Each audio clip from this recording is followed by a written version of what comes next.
audio working?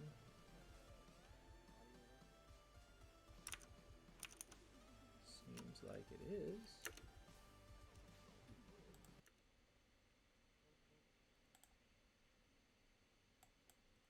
I'm not sure the music is working.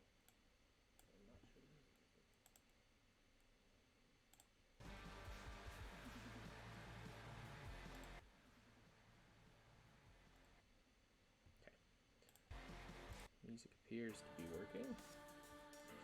So my microphone is up enough that you can hear me.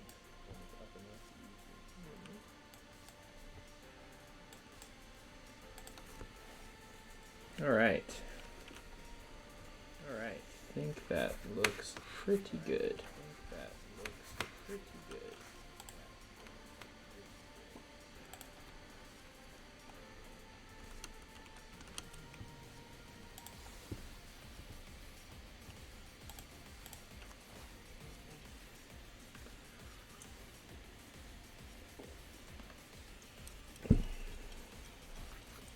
Gonna wait a few minutes and see if anybody rolls in here. If not, I will just start talking.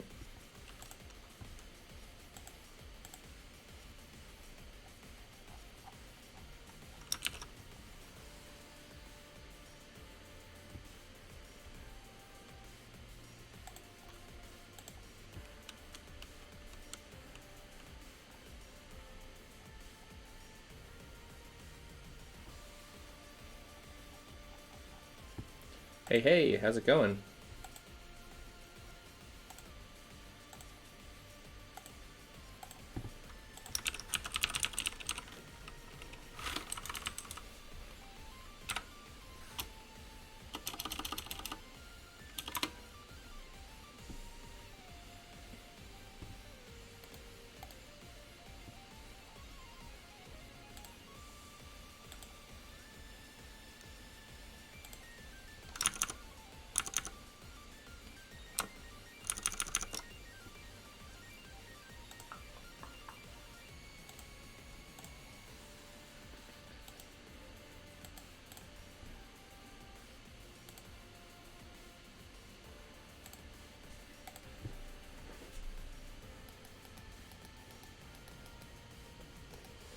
I'm just waiting a few minutes to see if some more people show up, and then I will get started. If you didn't see the tweets, the goal tonight is to kind of just walk through some Eleventy JS stuff and how I recently have been kind of thinking through some CSS frameworky kind of things, rethinking some stuff that I wrote for a previous job, and thinking through maybe how to build this into more of a specific thing. So I will probably be pushing an Eleventy site to Netlify and getting that to start working and get up and running, and then build out this CSS framework a little bit more, and talk a little bit about the idea behind the framework and how some of that works. So, hoping that the sound is working correctly. I think it looks pretty good. The music doesn't seem to be too loud. If that gets distracting, let me know. You can always change stations. Actually, I'm going to switch up the stations anyway. We'll just do something a little more fun. Let's do chill, actually. That'll be nice. Cool. So yeah, if we get started on this, it looks like there's a few people here. We can hop in and begin with Eleventy. So first thing, I'm going to cd in my side folder or side projects folder, make a new directory. The working title of the CSS framework idea that I'm working on is SCSS. It actually used to be scalable componentized CSS, but it's not componentized anymore. So I might rename that, but I also like it because it spells success. So we're going to go ahead and just do that. We can get started with Eleventy really easily. I think it says here, we npm install. So let's do a yarn init. We'll do that. We'll do like 0.0.1. I'm going to bump the text size a little bit here. Description, a framework for writing scalable and scalable atomic CSS. No entry point right now. We'll just stick with that. It's probably going to be github.com/was/scss. We'll do HTTPS.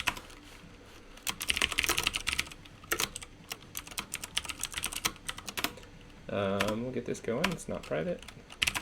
So there we go. We'll go ahead and add at 11t/11t. Oh, not that though. We'll do add.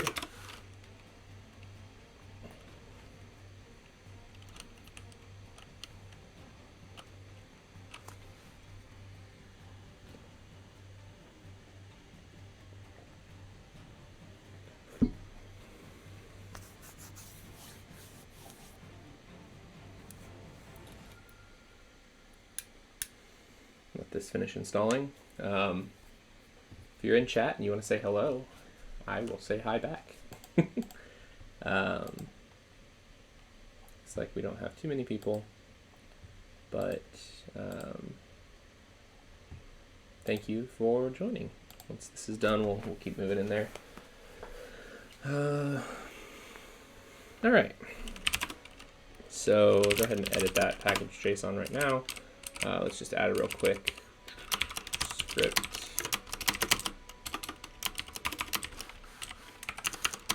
And then we'll do build. This will just be 11t. I think that should work just fine. And then it should be like build watch. And that's going to be 11t. Can't remember how to serve. -- serve. That's right. I think you can do. There's like an actual watch thing.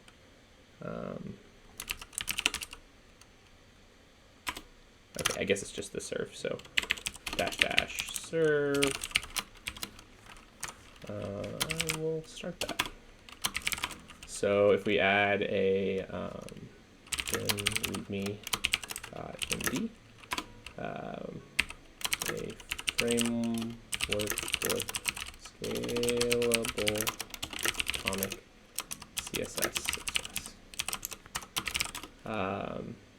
And then if we do yarn build watch, we should, oops. If we spell things right, it's not script, it's scripts. Yarn build watch. Let's see what that does. Hey, there we go. So now if we hop over to localhost 8080, yeah, it's not going to have that, but if we go to /readme, there we go. We have our text there, which is super cool. Eleventy makes it super easy to get these kinds of things up and running, and then from there, writing new pieces to it is very easy. If we hop into the, there's like templates and different things like that. So let's go ahead and maybe add our first template. And we're gonna, let's see.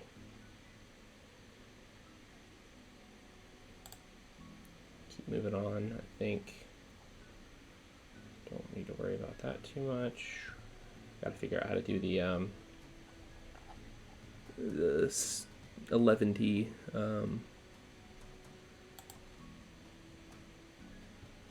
like config. Those are all.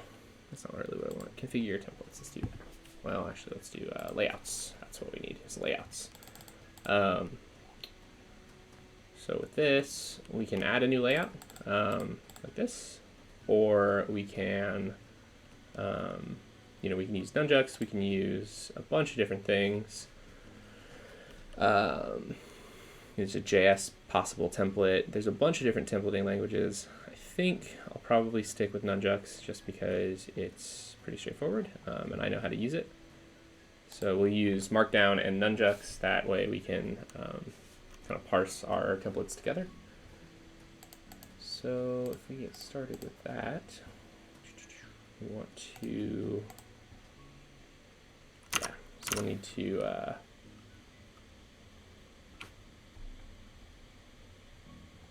yes, it comes with a base nunjucks stuff, so we probably don't need to worry about that too much. Let's go ahead and split this and then shrink that down a little bit, a little less than that, so we can still see it. There we go. And if we hop into here, now we're going to need a include folder. Includes, then let's make sure includes layouts.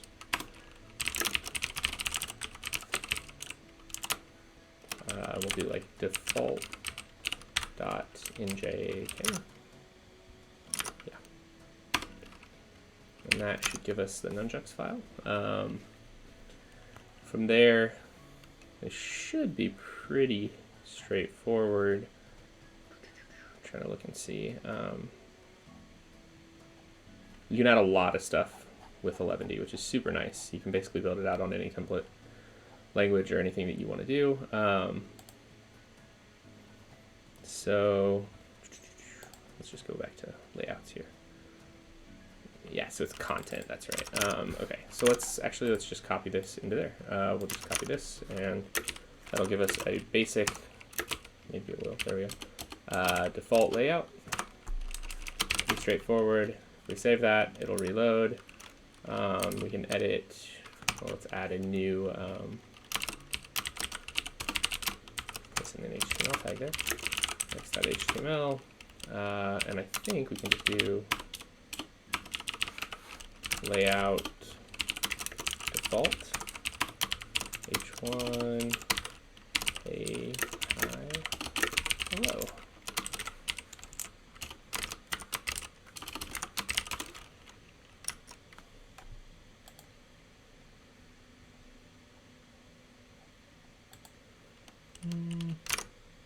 Might have put that in the wrong spot. Oh yeah, okay, so it's just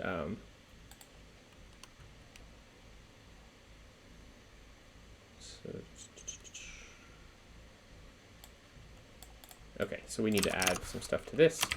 That's not what I wanted to do. So we need to then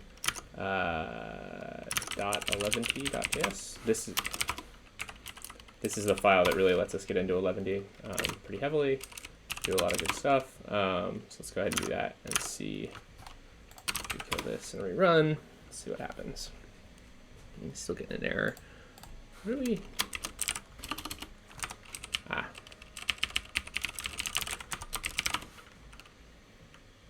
There we go. Okay. So now if we go back here and reload this, we got the content, but now if we go to them and open up the default layout, we can start to add stuff. So, oops. We'll include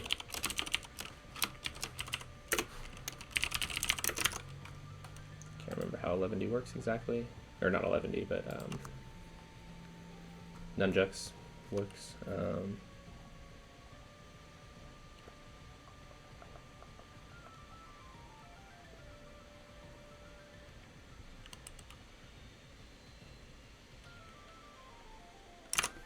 I think we just do like njk,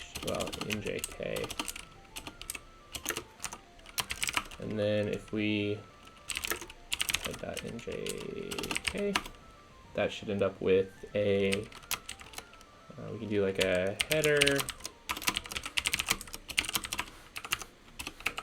toss a href back to the index page, CSS,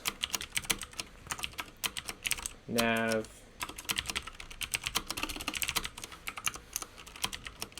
about, I'll do href, about.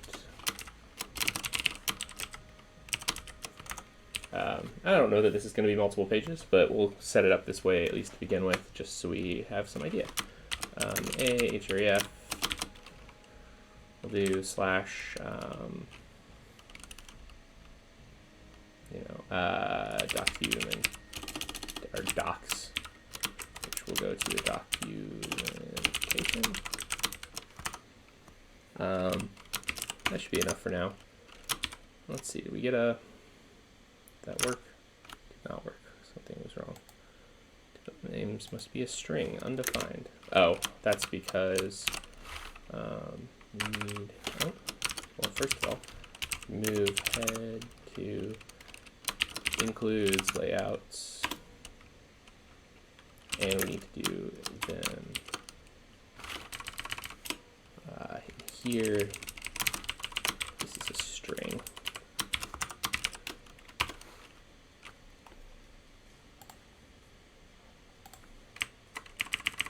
I think we can actually just do it without that.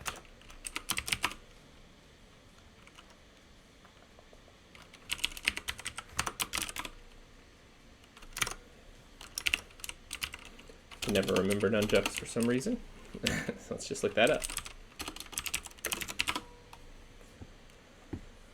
Alright, while we're doing that too, I'm gonna put my desk down because I've been standing a lot today.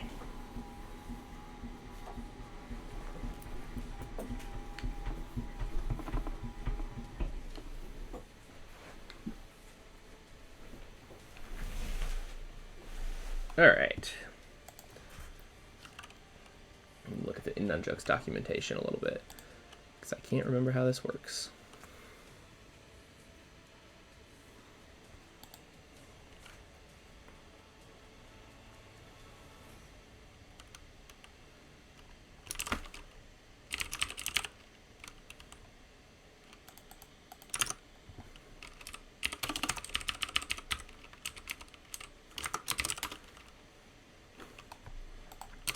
Maybe this just needs to be.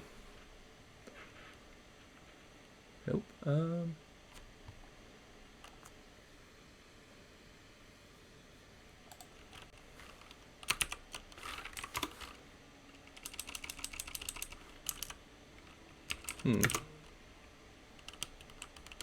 Very strange. Why are we not working?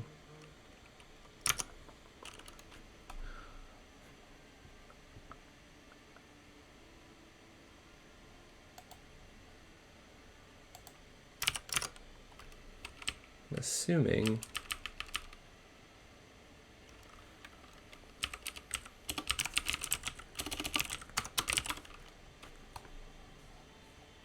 yeah, that was it. I was expecting that to be in the that base folder. All right, let's actually let's just change this up a little bit. We'll do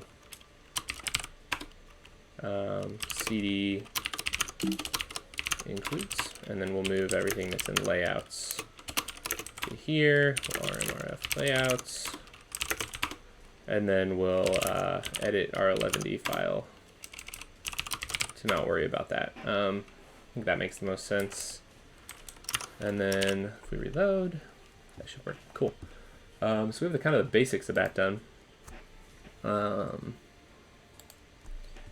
Eleventy has lots of different options that we can start kind of pulling in here, but I think the first thing is maybe some CSS building. We can probably, I'm probably going to end up using SCSS. I've been going back and forth between using PostCSS and SCSS for a couple different things, like the syntax, and just using like vanilla JavaScript, or not JavaScript, sorry, CSS. Versus, so vanilla CSS with PostCSS versus just Sass. And I think I prefer SCSS with PostCSS both. And now the way that this works, you create a, I can't ever remember, CSS with Eleventy. Let's look it up.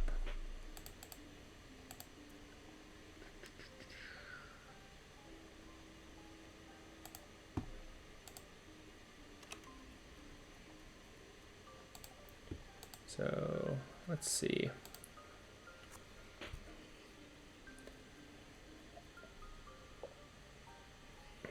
That's kind of cool. It's not exactly what I'm looking for, but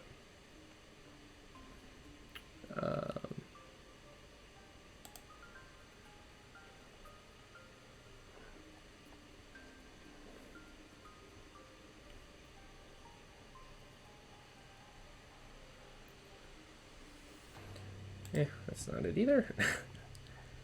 I think, oh yeah, here, let's do this.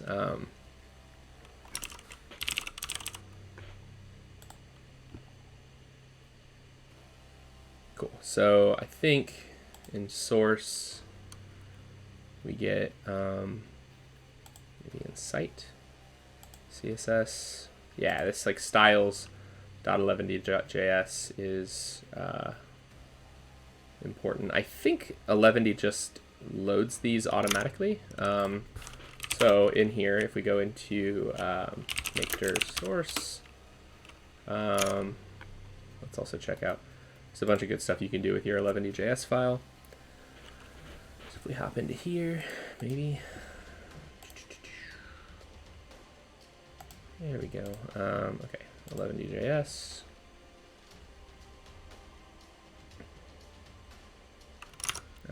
Let's go ahead and edit our Eleventy.js real quick. We actually want to make this a function config, and we're going to make it return a new object that expands the config, and part of that's going to be this dir. I don't think we actually technically need this because it's the default, but we'll keep it in there just in case. And that should do that. I think, yeah, so in here we want input is going to be source, and output, let's make it dist. And then, yeah, I think that's pretty much all we need in our Eleventy.js. And then we need to rmrf site. We'll cancel this and reload. So it's probably going to not have any files, but now we should have, yeah, because there's nothing there. So let's move our index into source. Okay, and template doesn't, okay.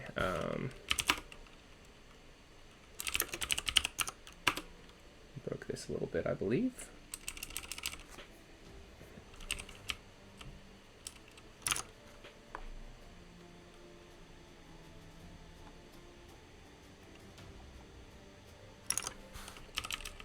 Oh, I guess we can always just move includes into source too, and that should work. And now if we go back, we should have our index file. Cool. So that's all good.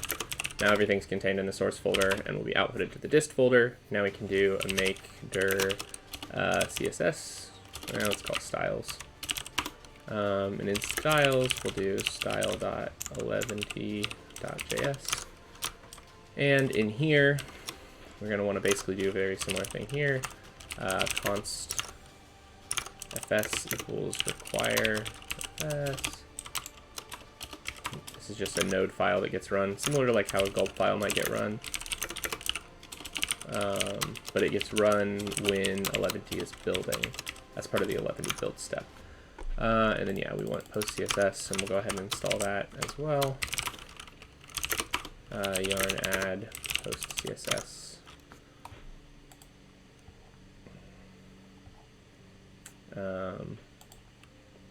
We're going to want a couple plugins with this, so I think SCSS, SAS. Let's see, pre-CSS I think is actually good enough for what we want. Let's see what it adds. Maybe. If it jumps in there.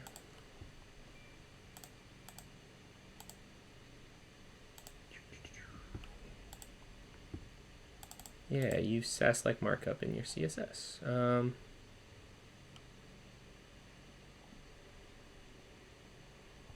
conditionals, yeah, custom properties.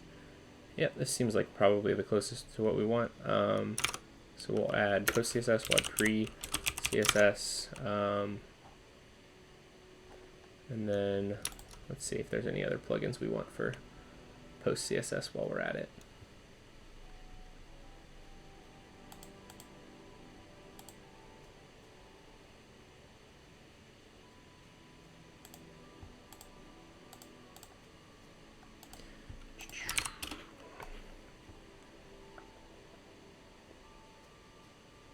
Let's see what there is. That's, yeah.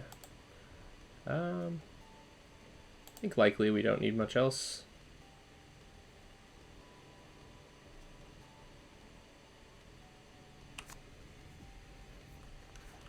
Yeah, so we'll just stick with post CSS and pre CSS right now. If there's more things, more functionality we want later, we can jump into that. But for right now, that should be enough. Once those get installed, we import them here. And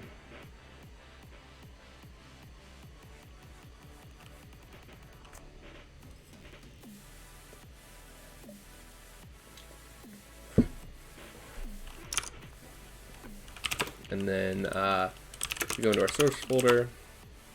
We can jump into styles. We'll edit style 11 here.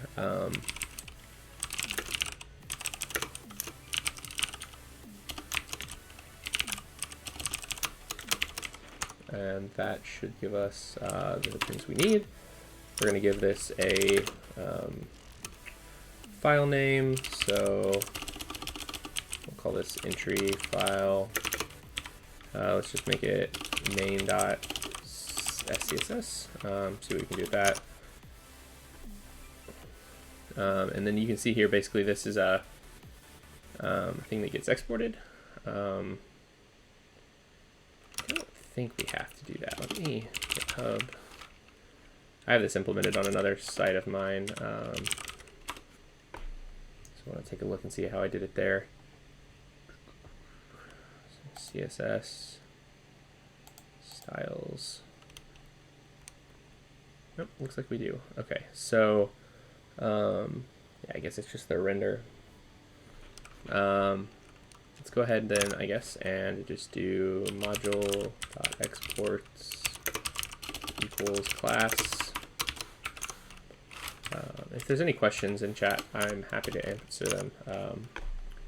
Or if you just want to share, talk about something, feel free. We're just hanging out, so this is your hangout as much as it is mine. All right, so yeah, we get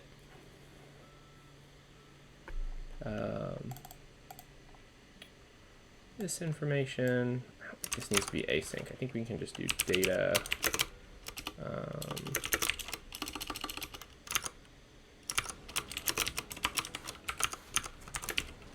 Paste that in here. This is not what I want to do. I want to make this local to this folder.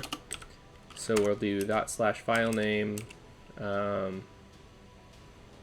and then the permalink we're going to do styles. I don't think we need to await this. That should be fine. But then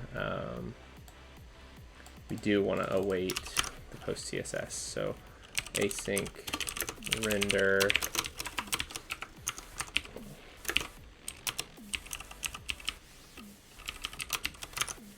and in here we have raw CSS, raw file path.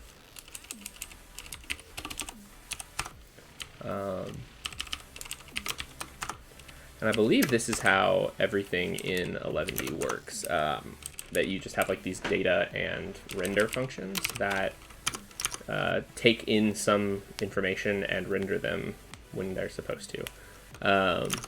So here we're going to use pre-CSS. I'm assuming I have to call that. I'm assuming it's a function. That's how those tend to work. What's going on over here? I can't find module post CSS. Why not? It's been installed. Oh, I bet I have to restart my server since I yarn installed something. Main.css here. Let's just do something outrageous. Color red.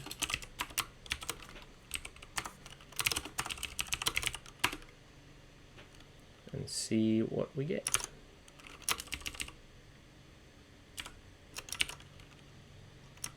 I should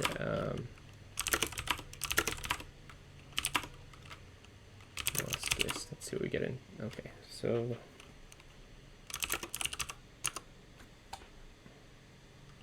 still have some error here. File name is not defined. Oh, right, because I styles. Yeah, because I named this entry file.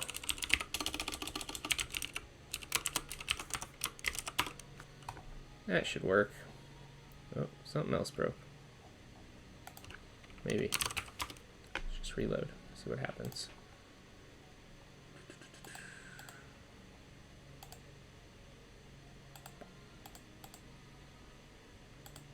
Okay, well, we still have some errors. File name is not defined. Oh, I did it again. There's two places. Entry file. Let's see how that works then. A little closer. Oh, and then, yeah.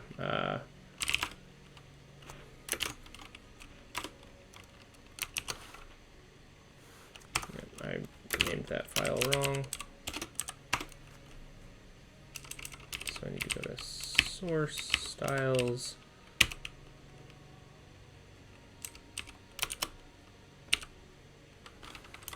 Rename that SCSS, and that should work.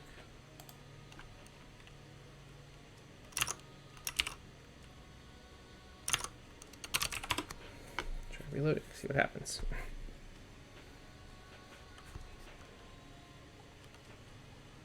Hey, there we go. That's a working thing. And then, yeah, this is still going to be not rendering because, yes, it's going to be styles.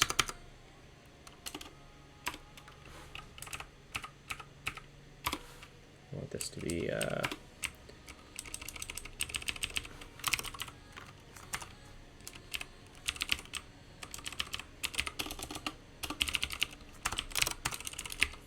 we want this to be CSS.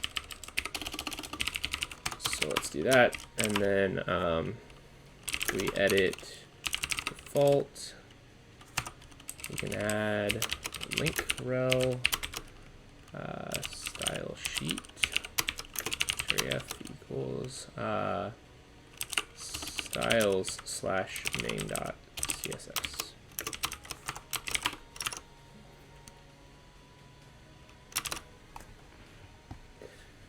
We load.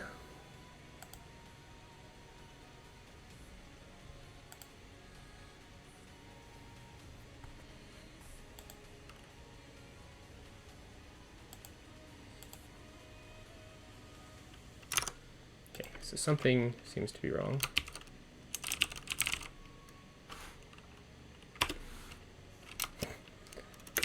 Clearly something is wrong.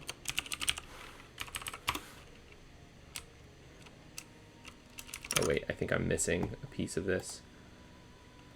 Yeah, that's what I'm missing.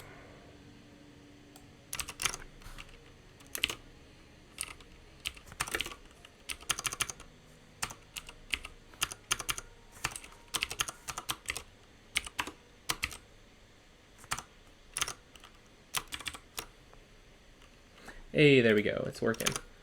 And I believe that we can use main.scss.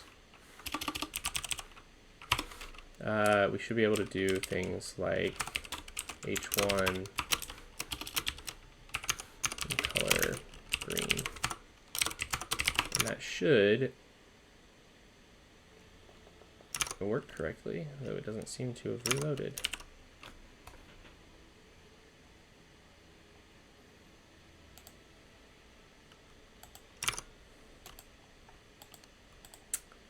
Okay, doesn't look like we're watching that file. 11D reload on file.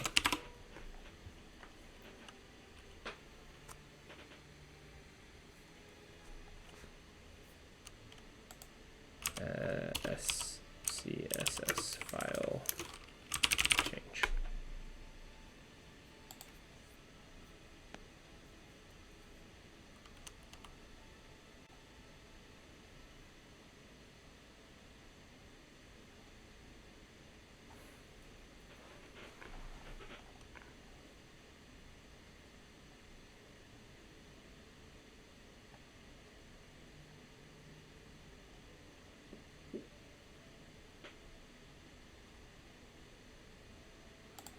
All right, let's see what this does.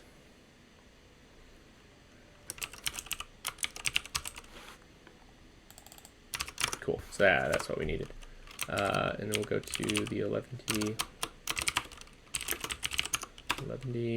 file and do config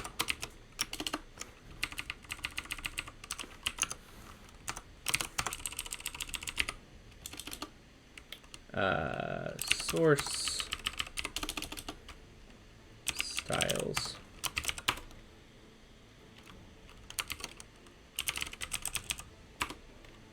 Let's see what that does.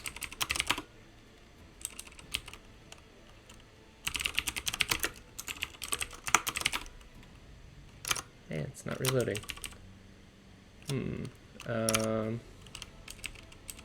Maybe we need to kill this and restart since we did change something that it's watching.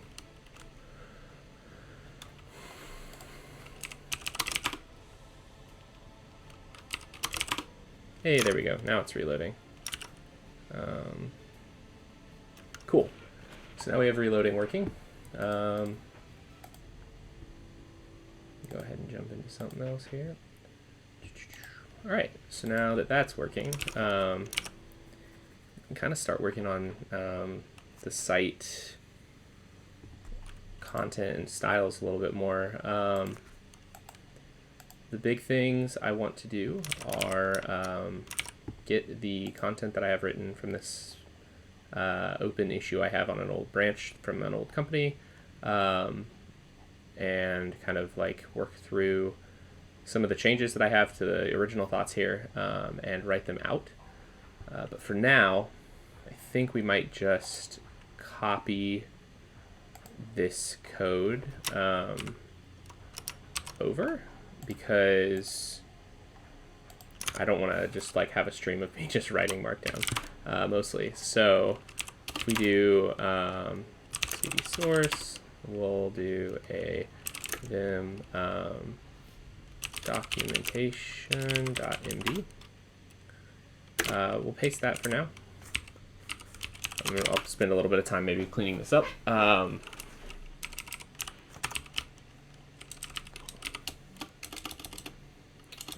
In SCCSS, token, framework, and atoms.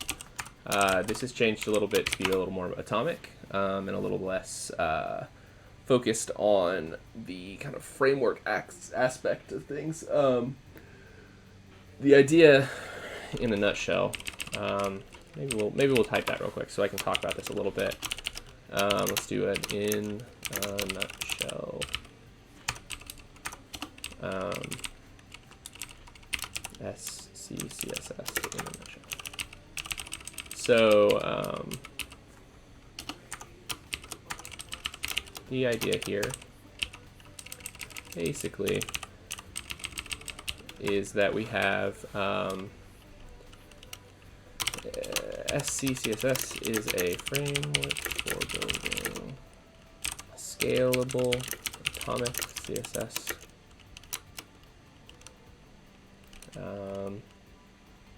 and tooling for large teams and easy maintainability. Something like that. Essentially, it comes down to three things. There are tokens, which are the artifact, well, not the artifacts, the inputs to your design system. Brand colors, spacing, fonts, everything that could be defined in a YAML file as an element, essentially, that makes it distinctly yours, right? We don't always have things, like not all CSS is distinctly ours, but you know, if you're doing a flex box, that's no different than someone else's flex box. But what does differ is your brand colors and your very specific tokens that you have for your design system. And if we think of a design system as a function, from which we take, you know, the design system as a function, tokens go into the design system, and out comes CSS, HTML, components, functional pages, right? So the design system is the function by which we generate our things from our tokens, and generate artifacts from our tokens. So artifacts, which are things like this. Could also be like brand guidelines. You know, you could do documentation, things like that. Anything can be generated as an artifact of a design system. And given separate tokens, the design system would interpret them in different ways, produce different artifacts. If you change the design system, given the same tokens, you know, you might end up with different artifacts with the same tokens, basically. So, you know, if you pass blue into, or if you try to access the blue thing or change the tokens on your current company's design system, it's going to be different than what happens at, you know, a different company's design system level. So the other thing that we have is the framework. So this is kind of the heart of the process, but the framework is most classless CSS configured to represent the objects and generics in your design system, well, in your CSS. So this is things like you know, how your body styling looks, your H1 default stylings. This would include like your resets and things like that. Anything that isn't working on a class. You know, if you want all of your inputs to be styled a specific way, a lot of people tend to style their inputs using some kind of class tag. Sometimes that works really well, but at other times that doesn't work so well, because you end up with, you know, you want to change your inputs, and now suddenly you have to go find all of the class tags, and, you know, someone updates and adds a new kind of input, and now you have new input, but it's actually 3 years old, and so now you have, you know, the newer input, and, you know, those classes don't necessarily get modified. So the way that this SCCSS works is that the framework is based around classless CSS. So you could style inputs like a text input using just the pure, you know, something like this. You do like input type equals text. And we would style this to look the way we want it to look. And then from here, what we would be able to do that is where atoms come in. And so atoms are modifiers applied to base styles to change functionality or looks. So this is where you would get your very specific upgrades as you needed them. And this fits really well with like a componentized system. So, if you're doing something like React, where you have all of your components built out, working in some way to componentize your JavaScript or your HTML or anything like that, we end up with these really nice components. You can even do it with something like Nunjux or like a Pug framework or anything where you have templates where you can build out components. You can keep these like atomic modifiers pretty solid. And then what happens is, as you change, so we might go in and change how the input text looks. And now you have to worry about how the atoms look. But you should know, if you write your atoms correctly, you should know kind of exactly how the atoms are supposed to look and what they're supposed to do. And they shouldn't be confusing. If you have a padding-based atom on an input, changing the input shouldn't affect how that atom functions on the input, because the specificity is always going to be greater for classes than it is going to be for default inputs like this, which is super, well, not always, I guess. If you're doing a lot of stuff like, if you have like div first child, sometimes you can end up with specificity errors around this. But for the most part, this is how the system works. This is the basic idea. We have tokens that go in, generate something through the framework and atoms, and then yes, technically there's like another small piece to this, which is what's called the ats, which are application tools and settings. This is things that don't live inside of your tokens. This is where you might represent, if your colors are things like, your colors might have names like company purple, right? Or whatever, that's like your brand. You might make this, your application tokens and settings might have a function or a way of converting that token of company purple into just like brand color, which is just a way for you to easily identify across your application without actually using company purple all over the place, which can also cause problems, because if you you used company purple in a bunch of places and then suddenly your company no longer uses that purple and instead they use a different brand color, going through and finding all of the instances of company purple is a lot harder than changing a single instance of brand color to represent your brands. The other thing that this has is tools. So a lot of times one that I like to include is a typescale function. And typescale takes a number, like a step. So we can, takes a step and returns a pixel size or I guess pixel or EM size for text scale. Type scale, which is a kind of a neat little way to do that. It means that your type is always going to be the right size. You're never going to have like random one-off 16 pixel fonts, things like that. Everything is generated from a function, so it's impossible to leave your text scale as long as you're not just typing in random pixel fonts in places. This idea came from IBM's design system. We can look at how they implement theirs. It's pretty cool. Does some neat stuff. Let me see if it pulls up. Yeah, the Carbon design system. Let me hop up there.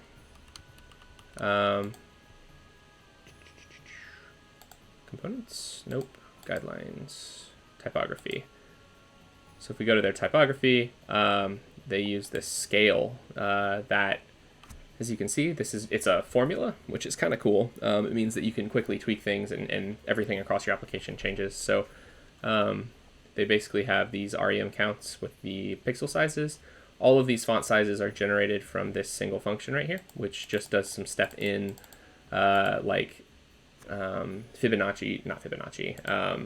recursive algorithm to just kind of determine what the next step is based on the last step.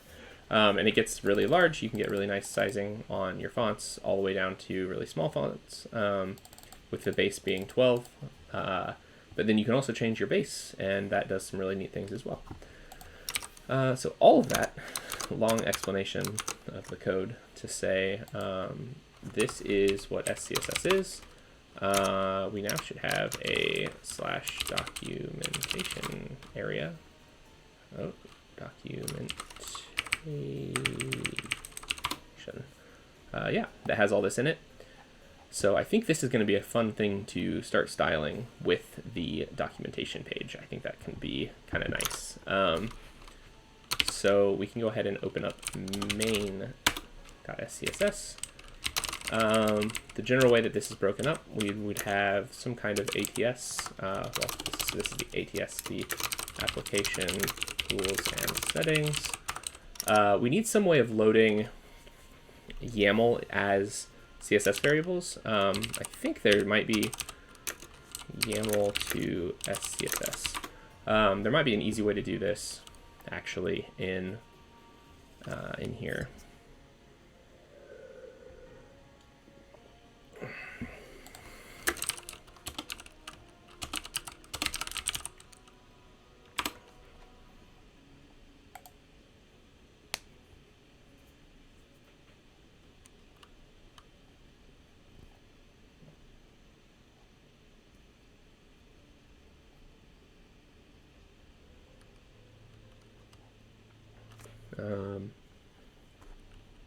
Interesting.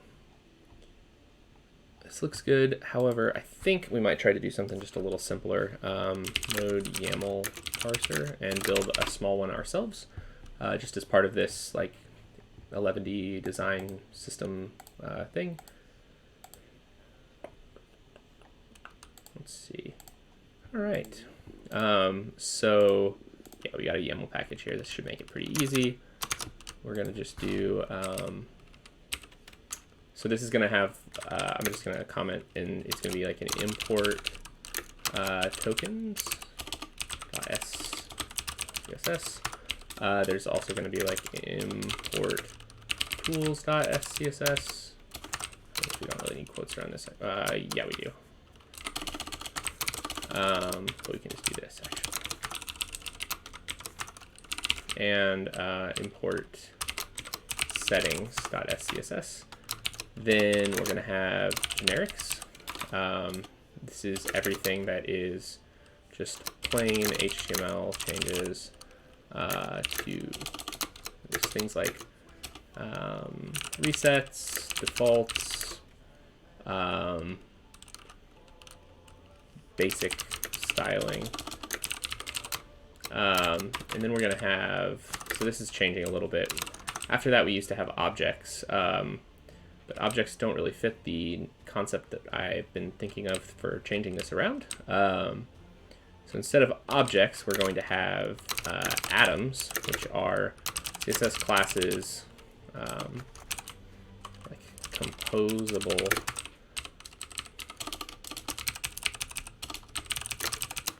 So plain classless CSS. Not really changes. So plain classless CSS, and in here, these are composable CSS classes used for modifying base styles. And then finally, we have utilities, which are basically atoms, but are highly specific and used to override basic, functionality. So this is things like a clear fix or something like that, where we might be writing like an important tag, often include important. And so the nice thing about this system is that you get a very nice curve on your CSS specificity, which is what you want. You want really high specificity towards the beginning, that then, or sorry, really low specificity towards the beginning, that then kind of like goes up from there as like a curve. If we go to CSS specificity charts, I think it's CSS Wizardry. I think he has a good one on this. Hopefully this makes sense, but if it doesn't, you should tell me something in chat about it. If you're here and want to say hi, I will say hi back. I'm trying to interact with chat and be like a real streamer, you know? Yeah, so this is, if you read this article, essentially he's kind of talking like this is the main, this is what a lot of specificity looks like. The problem is a lot of times, CSS is read because it's cascading, it's read left to right. And so if you have an override for something here, it oftentimes takes a lot of parsing to get to that point. It still does. Hi, Unix Monkey. I'm glad you're here. So it still has some like high specificity. It kind of goes all over the place. So the CSS is full of or prone to specificity errors because of the weighty selectors being defined before lighter ones. So because it's cascading as it rolls down through the system or through the style sheet, it's going to realize that like, oh, this specificity is here, but then it might get overridden by something before it or something after it, and it's really hard to reason about like the order of which things are going to be specified in the CSS. That does a few things, but basically if we get something like this, where the specificity is super high just at the end and kind of upward trending, it's a lot better because the lower specificity things are always being overwritten by the higher specificity things. And like this kind of says, there are ups and downs along the way. We get different amounts of specificity based in like modules and things like that. So we're avoiding some of this with the atoms, which is kind of interesting. So first things we want to do, we're going to go ahead and just get like a YAML parser in here. So I think, I don't know how we want to do this exactly.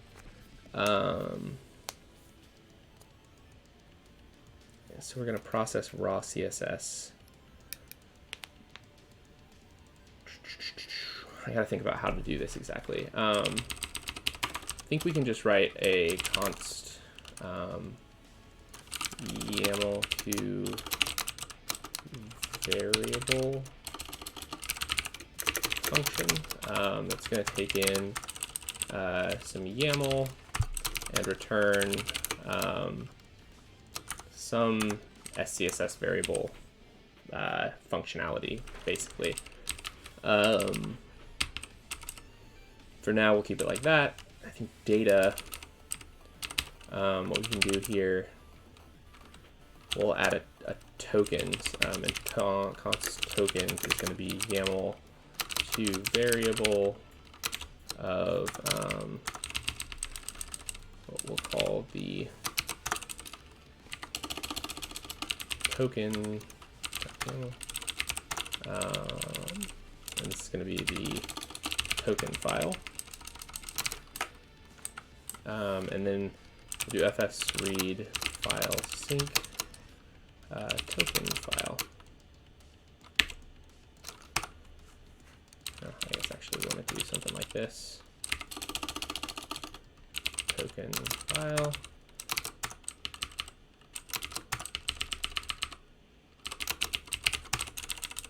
We'll call this entry file.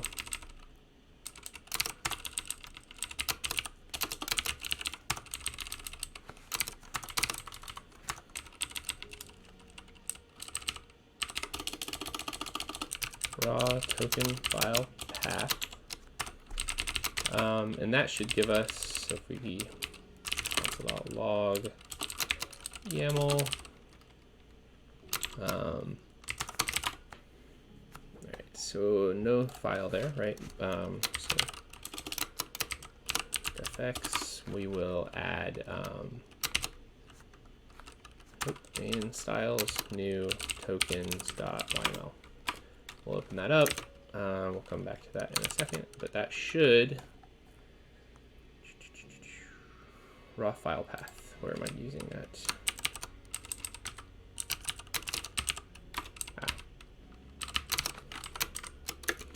Raw entry file path.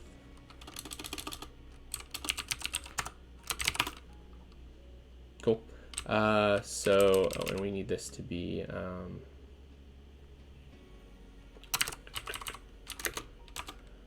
why this works down there, I guess because it's using process, and this is UTF-8, and that should, yeah, cool. So that gives us a bunch of YAML stuff. From there, we can do like colors, and we might call this like red and just make it color.adobe.com.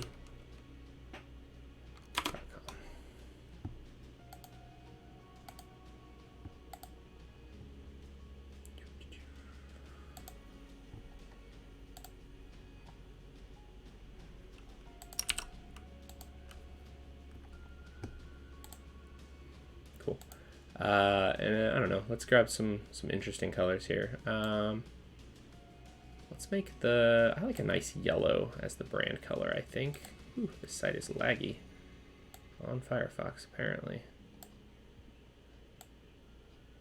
Maybe something, that's like a nice bold yellow.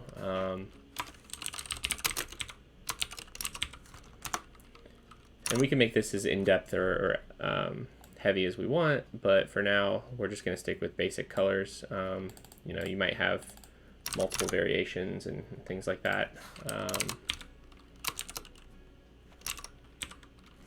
But there we go. So that, yeah, there we go. We have our YAML. So let's go ahead while we're here. Let's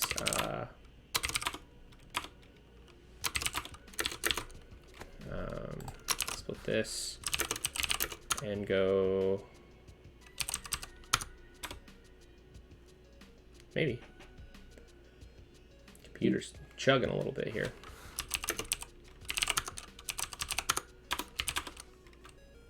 Cool. And then we want to do yarn add YAML. And this will let us do const YAML equals require YAML.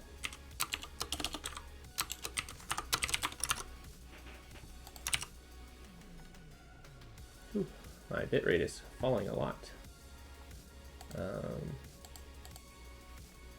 Hopefully this stream is not lagging too much.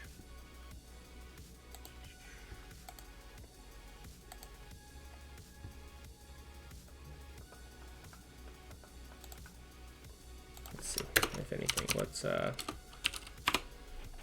there's anything eating my RAM real quick while we're here.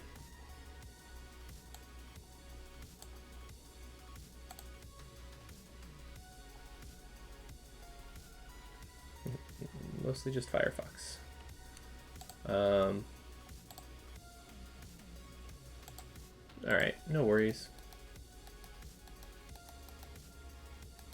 I don't think that's working, but okay. Anyway, so yeah, we just need to YAML parse this, which we do.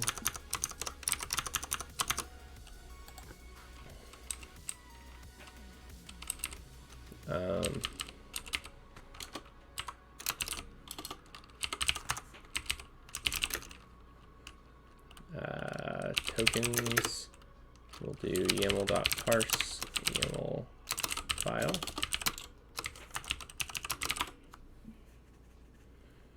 Now we should have an object representing those. Yep, perfect.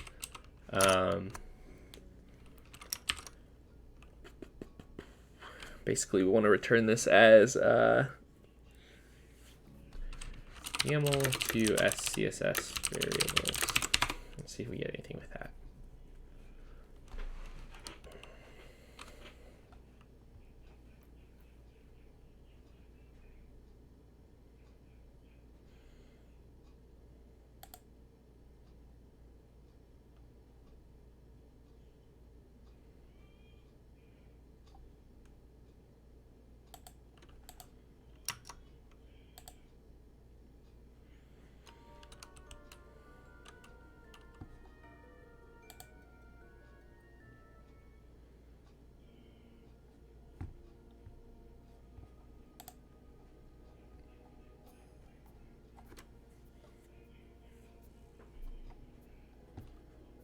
I probably should check and see if there's a post CSS plugin for this, honestly.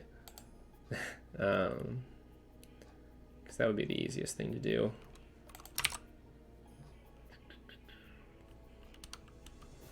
Before I write all this myself. Plugins.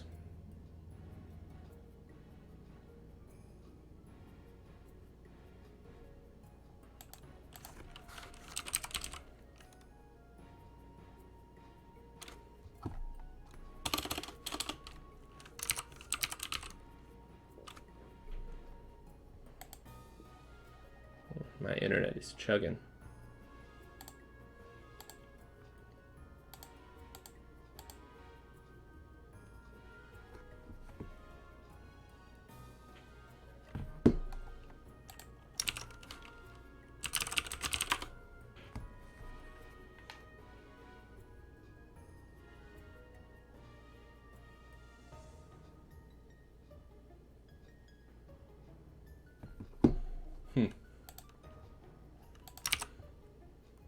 I guess there isn't anything. Anyway, I guess basically what we need to do is with an object, so object to SCSS, we'll call this object. Basically what we want is a simple way to kind of drop this. So, okay, we'll have probably only singly nested objects. We can return these as SCSS arrays. That might be the easiest way. Let's see what we get with that.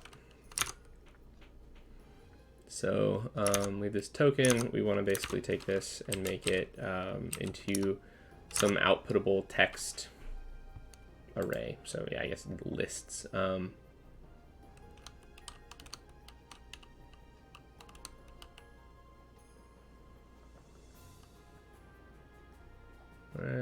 what we get is,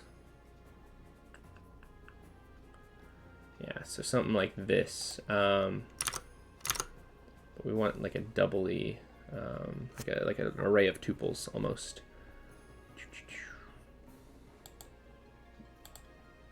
Okay, yeah, so something like this. So this should just be it, actually. So we should take the, so for the object, we'll get object.keys object.map. Actually, I guess really we want object entries and key value. Make sure we did that right. So that should be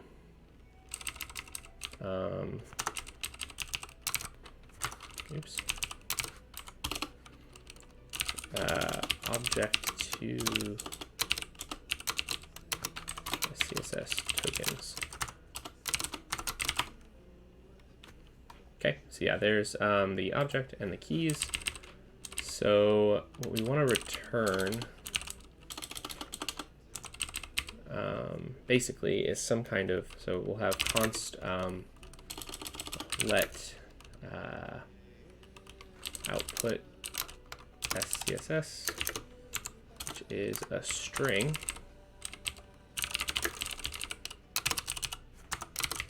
And that will basically be what we append to, though actually we could do this, we could do this kind of fancy.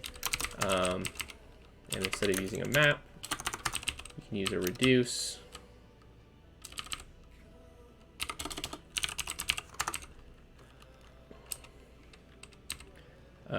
So what we want in that reduce is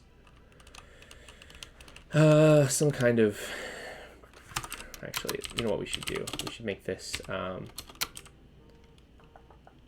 it should concat. So we'll make this an object to begin with, and that will let us do an if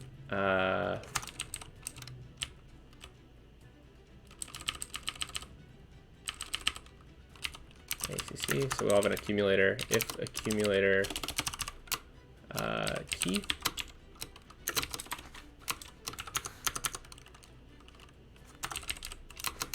And let's also just ACC real quick to make sure that's right. Then ACC return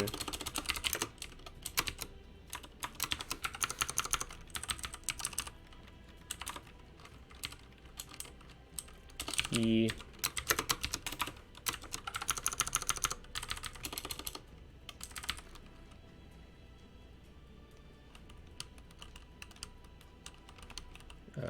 ACC key and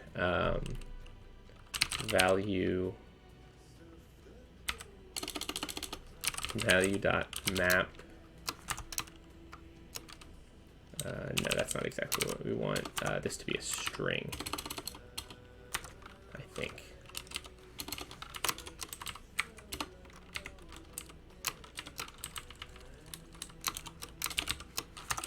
Promise this will make sense once I'm done with it. Dot ACC key. So this is going to be a string.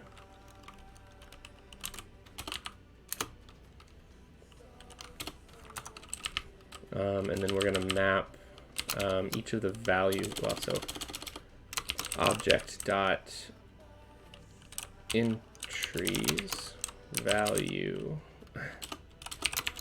dot map key value, and it's going to go into a string that is basically our like this here. So we have key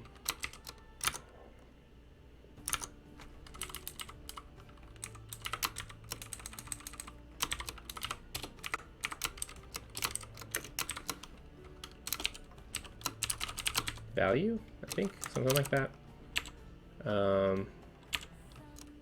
It's a little convoluted, but basically, if I did this right,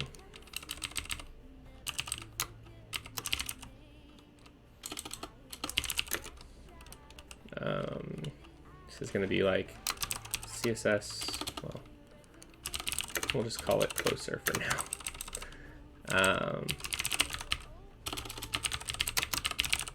So if we do this, we're not going to have the else. Well, we have to have the else.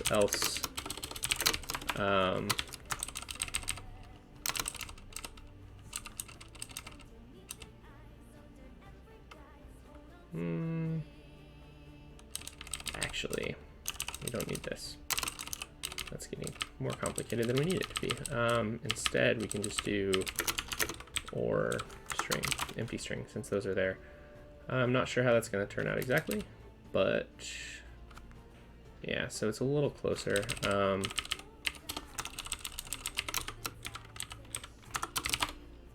How's that look? Undefined. Oh, no, we want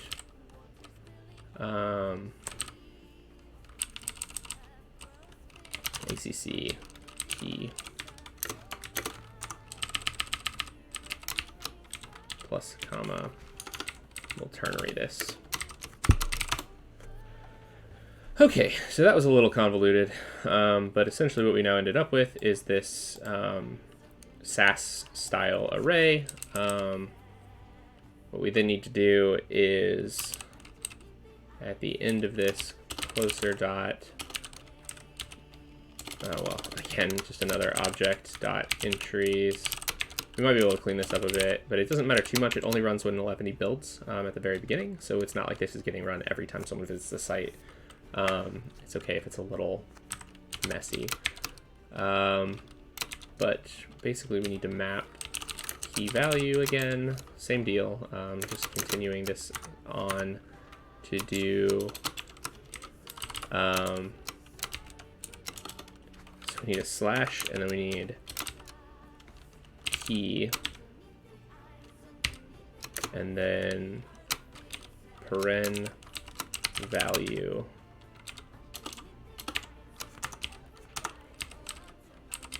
return that, and then yeah, let's down here console.log tokens.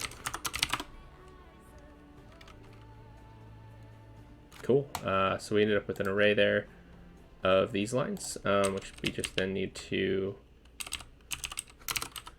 dot join with a new line, and that should give us Very nice. I don't know why it prints a bunch of times, but I'm not gonna worry about that too much. So we can do stuff like this probably needs a little bit of work because things don't have to be top level. Or well, we needed to probably add a check to see like how deeply nested something is, like if it continues down, because there's, you know, it's gonna break if we do something like 1 max kind of thing and then do like 0. Yeah, so that, see if you see that there, it did object, but that works for now, and we at least get some of the styles that we need in there. I am gonna probably take a break here in just a second, and I will be back to finish the stream, but let's go ahead and do this real quick. And I believe what we can do, we need to post CSS add.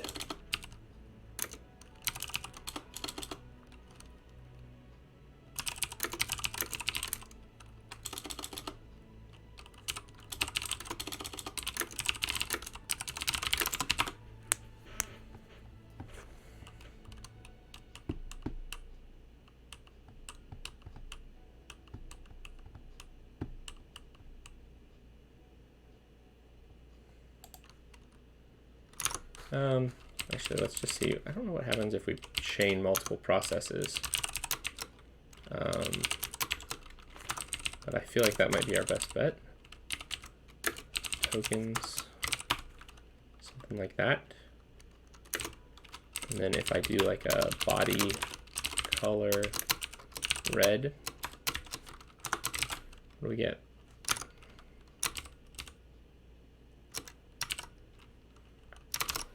Okay, so that didn't work obviously, but let's see why not.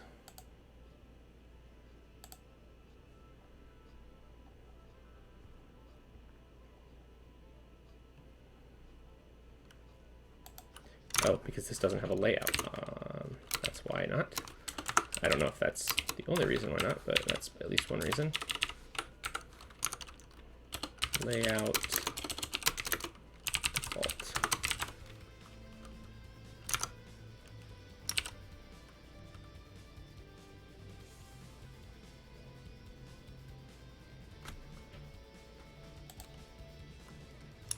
Oh, and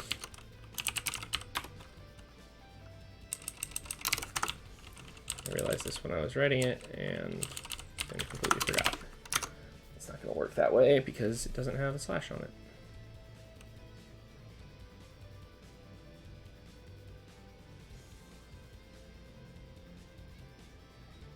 Okay, so the color is not red. Let's see what we got. Ooh. Object, good. Let's see, post, it says process multiple files, maybe?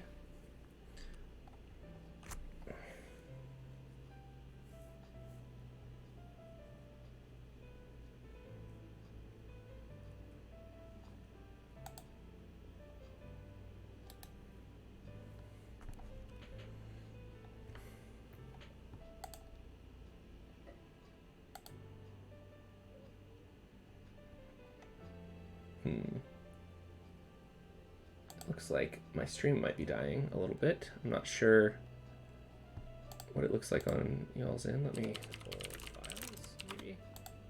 Let's see.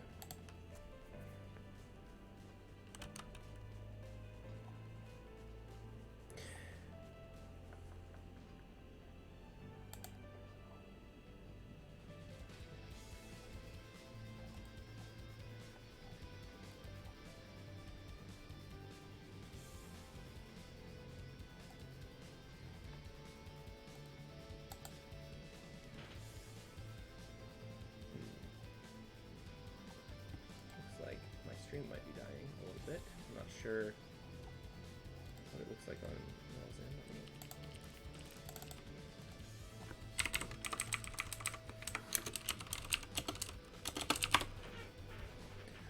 Right, the stream doesn't look too bad. However, I am going to pause and take a quick break. I will be back momentarily.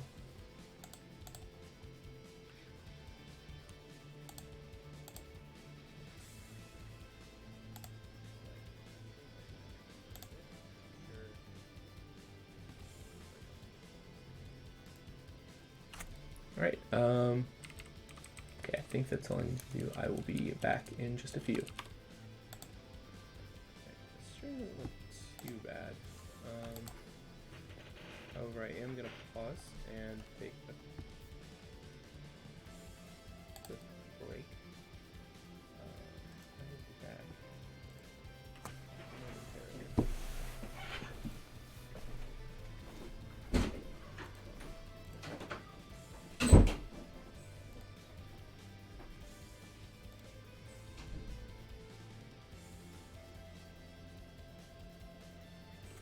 Right. Okay, I think that's all I need to do. I will be back in just a few.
All right, I'm back.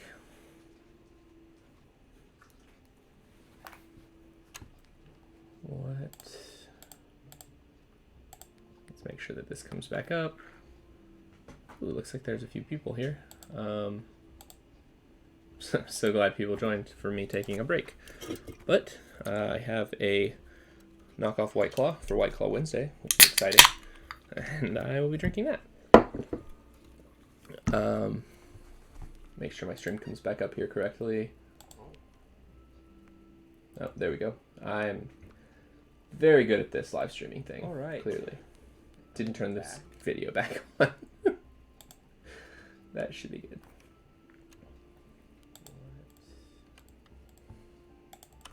Let's make sure that this comes back up. Ooh, looks like there's a few people here. So glad people joined for me taking a break. But I have a knockoff White Claw for White Claw Wednesday, which is exciting. And I will be drinking that. Make sure my stream comes back up here correctly. Oh, there we go. Cool. All right. Sorry, I was just staring to make sure that the stream was coming back up. So I'm sure that's a great view of me just staring at the screen. Anyway, where were we? Basically, I need a way to bundle this CSS together. I'm wondering, honestly, the easiest thing, this is going to be kind of ridiculous, but because we're just working with text, I think we can actually just, well, actually, first of all, we need to dot process that. I wonder, let's see if that works first. Does not appear to have, yeah, because you can't process twice. But I think I'm using Streamlabs, and I am not very good at it. Unix Monkey. It's a question of what I was using, which is it's Streamlabs OBS. It's pretty solid. I like it so far. Trying to like set things up with it has been pretty easy, but I'm not very good at the transitions, and I don't have very many scenes built out. This is like the only one I have built out, except for the one that is just completely blank screen, which is what that was just a second ago. So that's I'm working on that. I might actually do a stream here of me like setting up my stream and trying to learn through some of that stuff, because I don't know very much about it, and I think it would be kind of an interesting like figuring it out together and working with chat to try to learn how streams work and what we can do with them. Could be cool. Could not be cool. I have no idea. But I think by concatenating these two things together, we end up with like a nice tokens file, and we will see what that actually ends up putting out in the code here. Ooh, it didn't like something. Tried to process that with what? Okay, so it doesn't like that. I think if we just added this pre-CSS, but I don't think I want that. Yarn remove pre-CSS. Let's go ahead and remove that. I've also noticed that chat is kind of lagging behind my my stream and like where I'm at. So if I don't answer your question right away, that's probably why. And I apologize. I will try to get to it as fast as possible. I'd love to know too if anybody has any feedback on this stream, the content, what it looks like, where, you know, the overlay that I have going, the music, anything like that. I'd love to know, and we'll take any feedback that you have. If you look below too, there's a suggestion box on the Twitch like page. Feel free to leave suggestions for streams or music or anything that you want me to check out on there. I am happy to check them out. And just as a reminder, I stream every Wednesday at 7 p.m. Until we're done. And then I often, I'm thinking about picking up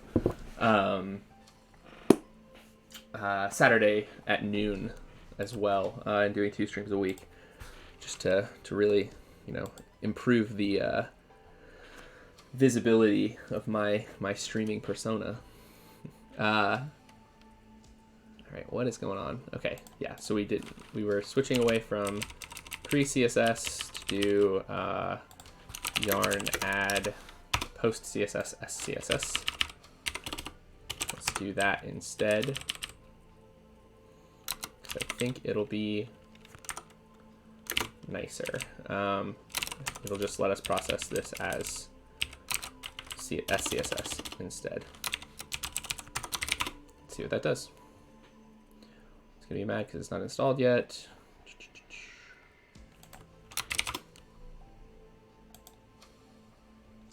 Let's just kill this and rerun.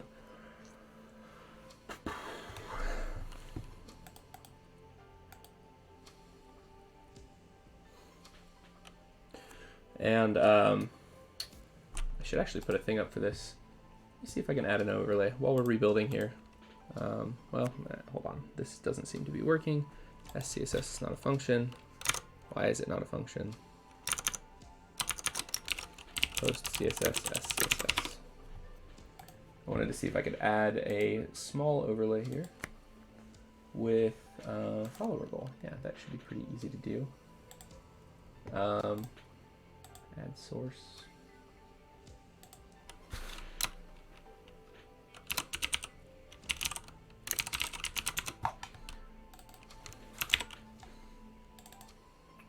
We are currently at 4.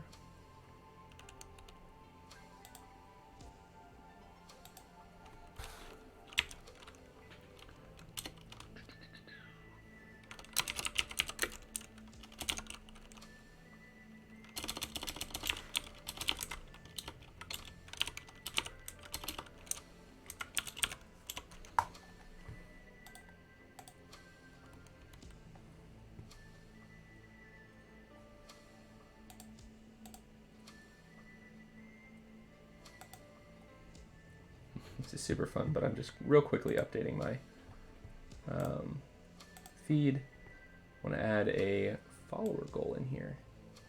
I feel like a real streamer, you know. We'll put that up. We just right over here. As a quick reminder, you can follow me if you want. If you like these streams and are interested in seeing when I am online, feel free to follow.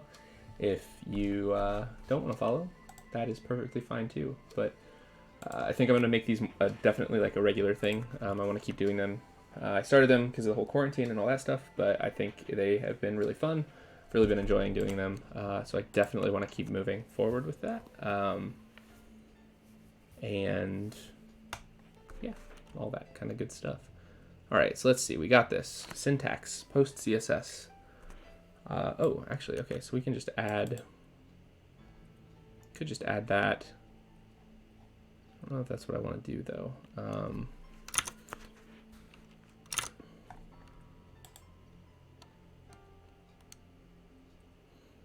Okay, so I guess this is what we want. Post CSS function, post CSS options, I guess. Let's see where we go with that.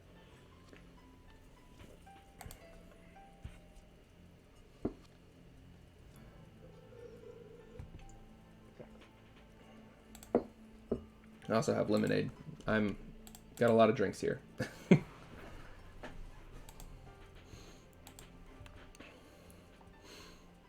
How are you all holding up in chat? Is you know, how's quarantine going for you? Is your state opening back up? What's going on?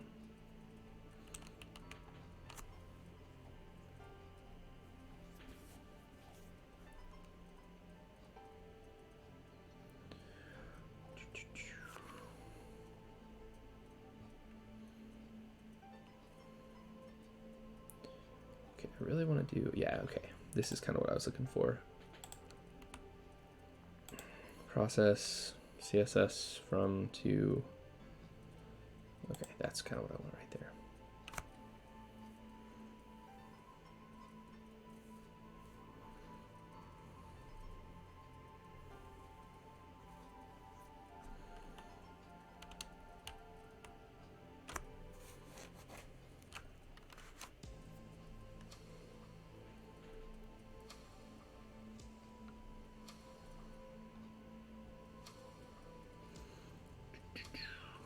Okay, this is not what I want. This is like way deeper in that than I need to go. I really just need options. Okay, so the runner accepts. Okay, so that must just be, oh, okay, yeah, so it's just syntax. So I would assume we can just do syntax post CSS SCSS, and then we should be able to remove that and that. And if we maybe reload this, see what happens.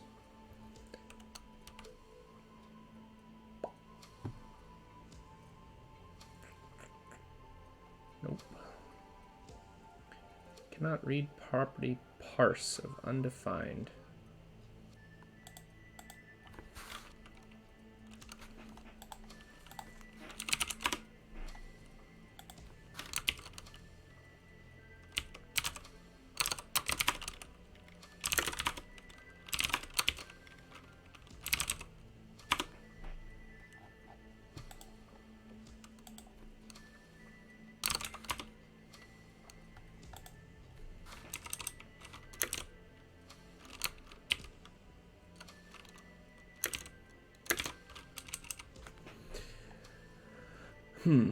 What is going wrong here?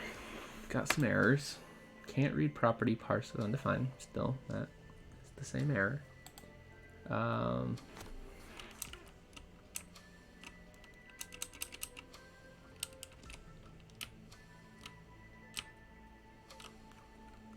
Syntax post CSS SCSS, right? That should be all we need. Oh, wait. It's not that, is it? It's parser. Okay, that's why. Not syntax.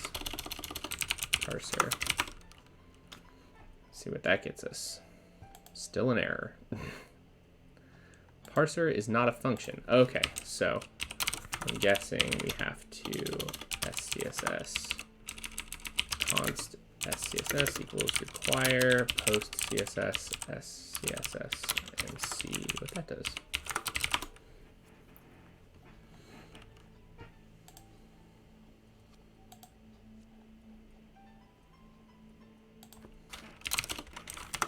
Not a semicolon.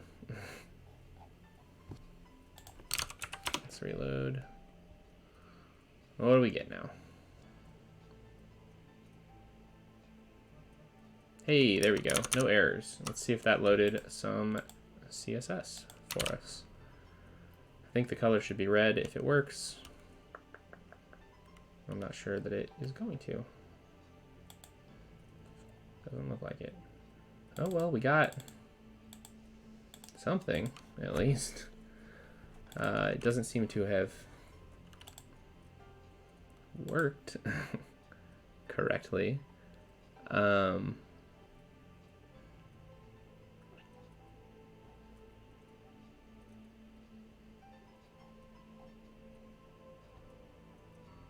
Just not compile SCSS. Parse mix in as custom at rules, variables as properties, so that and transform. Okay. Let's just do like a using post CSS for CSS.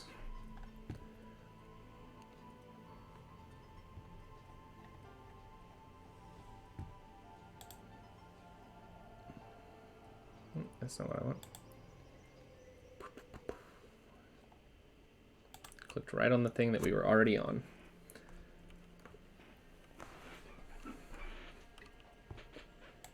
However, the good news is that did look correct as far as the list goes, which is kind of cool. We need to. No, I think that actually looks right. We just didn't parse it out of.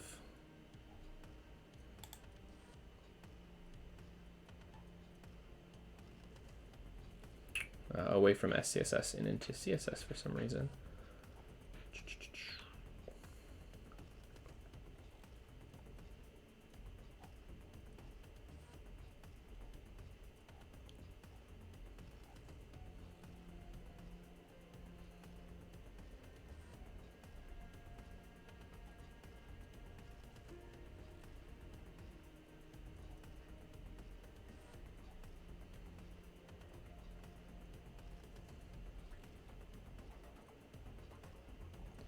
I guess we could just run node sass on it.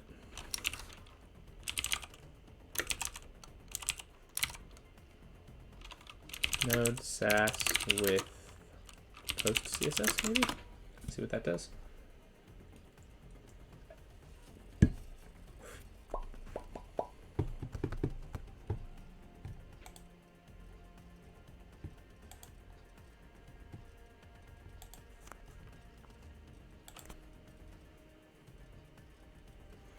This looks like maybe what we want.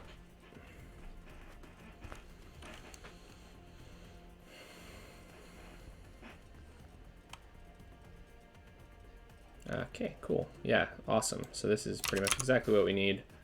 We just want it to process that. So we're going to add this. We're going to do const parse SCSS and require that. Then down here, we're going to add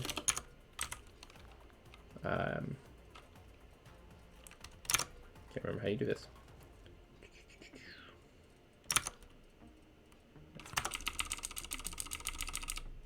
Oh, use, that's right.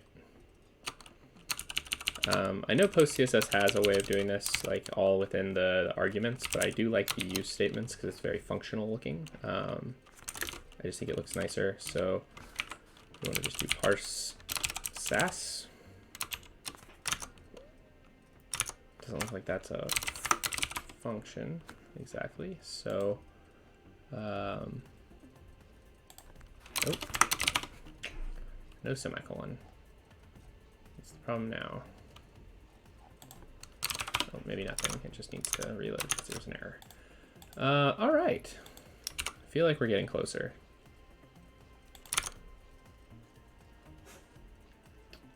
Parse. Oh. Man. It is all over the place. All right, let's reload. Let's see what we got. Hopefully our CSS is correctly parsed. All right. And then if we go main.scss, I think we actually want colors red, like that. I believe that's how you access lists in SCSS.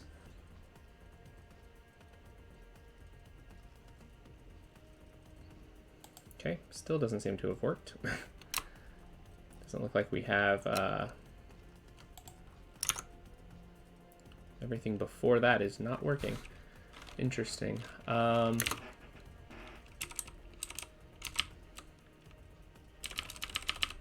Maybe we can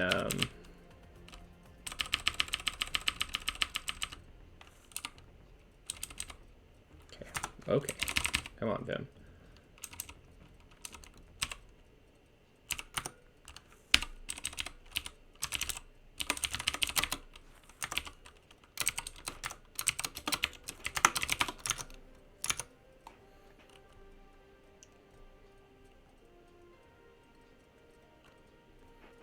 Colors. I mean, that should be correct.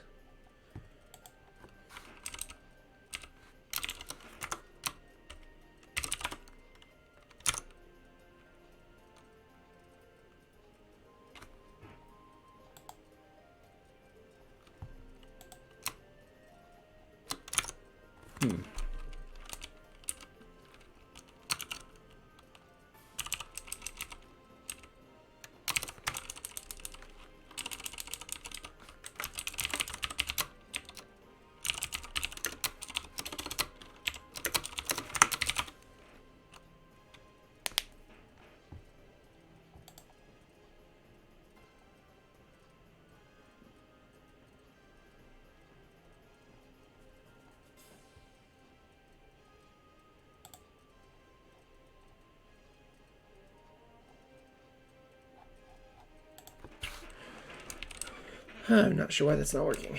I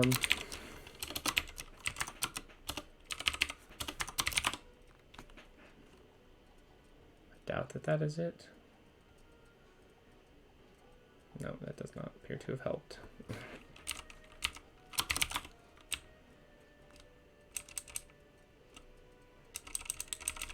I'm not sure we need the parser anymore now that we're using this other library.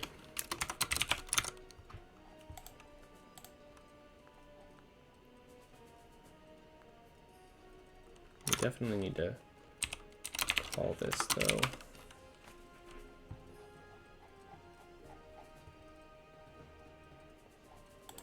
Guess we do need the parser. Though it doesn't look like they're using that here. Yeah.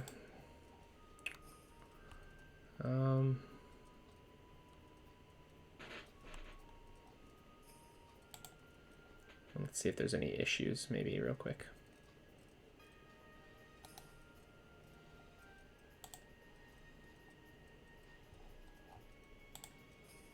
It does not look like this has been updated in a long time.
suppose we could just always do, just run it through node sass. Let's see if this works, and then I'm probably going to call it on the stream. We are getting to a good stopping place, I feel like. Let's see, yeah, cool, node sass. So let's see what we end up with here. So we're gonna probably not need either of those anymore.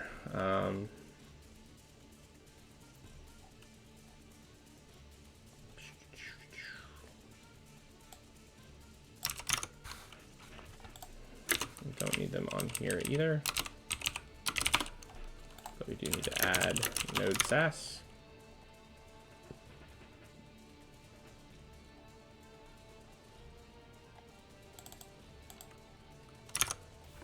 And then in here, we're gonna const CSS equals fire node sass, and then maybe we'll just const CSS equals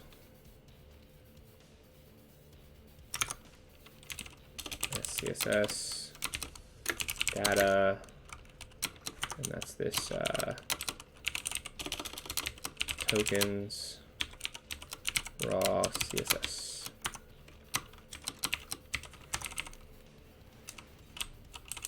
Let's see what we get out of that.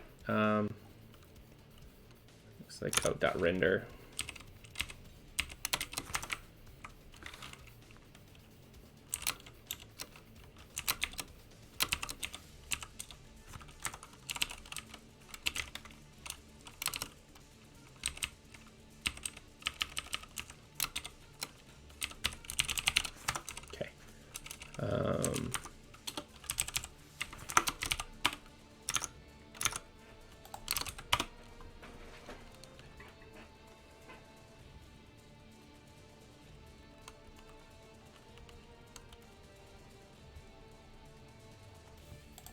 Oh, and we need to get rid of that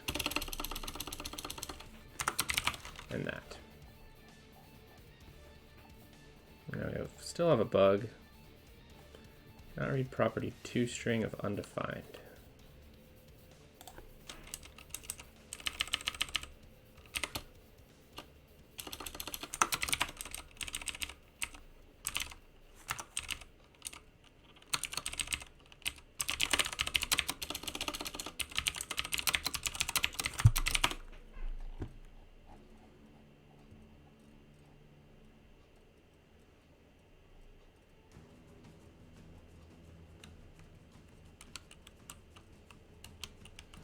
We'll add some plugins and things like that. Ah, okay. I see. So yeah, this needs render sync.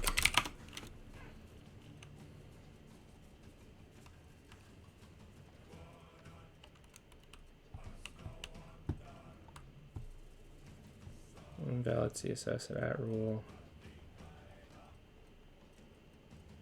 Okay, so this had a problem rendering. Must be wrong. Let's see how these sass lists work, because I apparently don't remember. I'm guessing I called it wrong.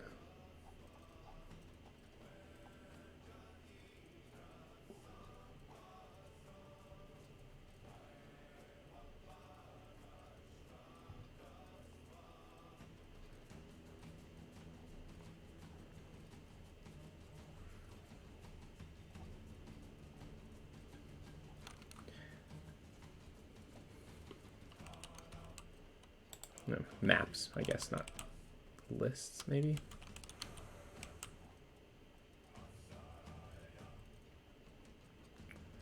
Okay, yeah, so map.get, like that.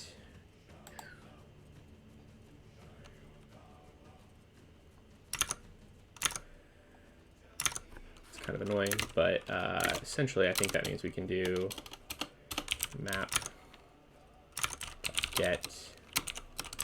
colors red.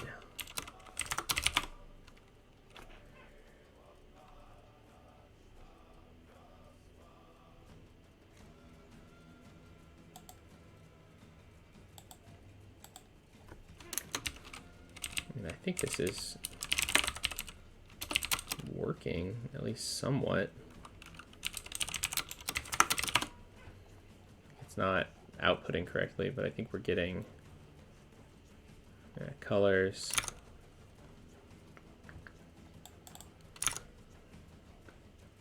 Ah, hold on, one problem.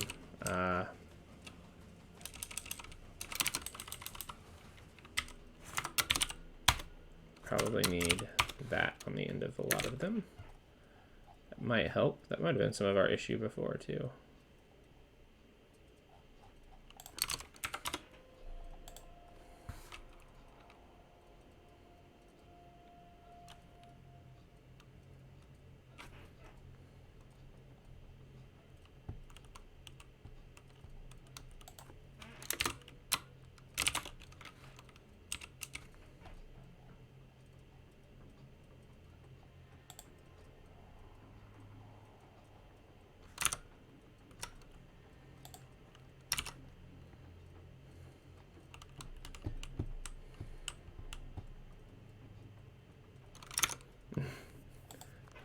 I have never had this much issue getting some to work in Eleventy.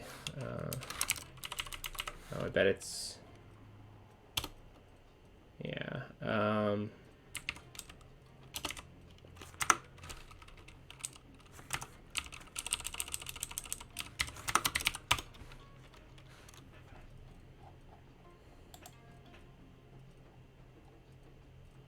Okay, so that has a semicolon now.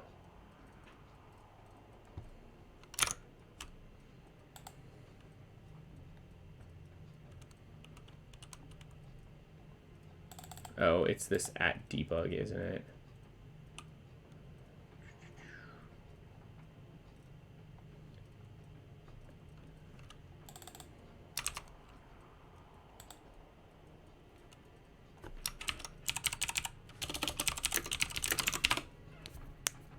There's another way to get these. I can't remember how it works exactly, though. Let's see. SAS maps.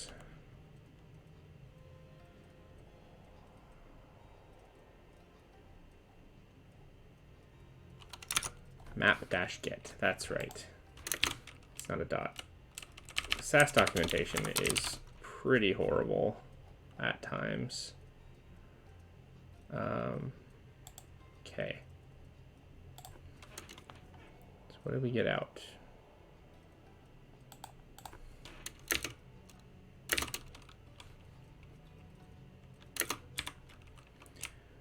Got out a buffer for some reason.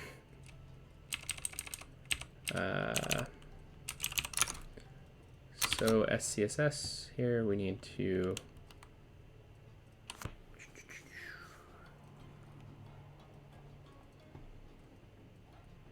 what is the result?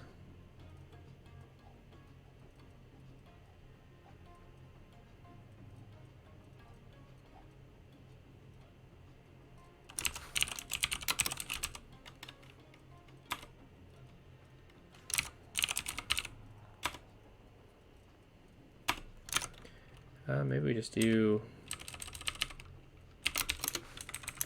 that. See what that does. Hey, that seems to have worked. And there it is. We have a bunch of red text. Cool. So now that we have SCSS working, obviously we don't want to do this, but we have it working now. That's pretty nice. We can make some nice things to get like different colors and things. That's a good use for settings and tools. But for right now, I think I'm going to call it because I've been programming all day long. Thank you all for stopping by the stream. I hope you all have a good night. If you like the stream and would like to see more, I would definitely appreciate a follow. Trying to get up to 10 followers by next week. So it really helps. I'm really interested in continuing these live streams. and really been enjoying doing them. I stream every Wednesday at 7 p.m. EST, and I'm probably very soon going to start adding in a second stream on Saturdays at noon EST. So if you really like this, please swing back by. Follow me on Twitter. I post all of my streams on there. So if you're looking for those information about what's going on when I'm posting or when I'm streaming, that's a good place for it. It's just at callmewaz. Should have a scene for that in OBS. That's a good idea.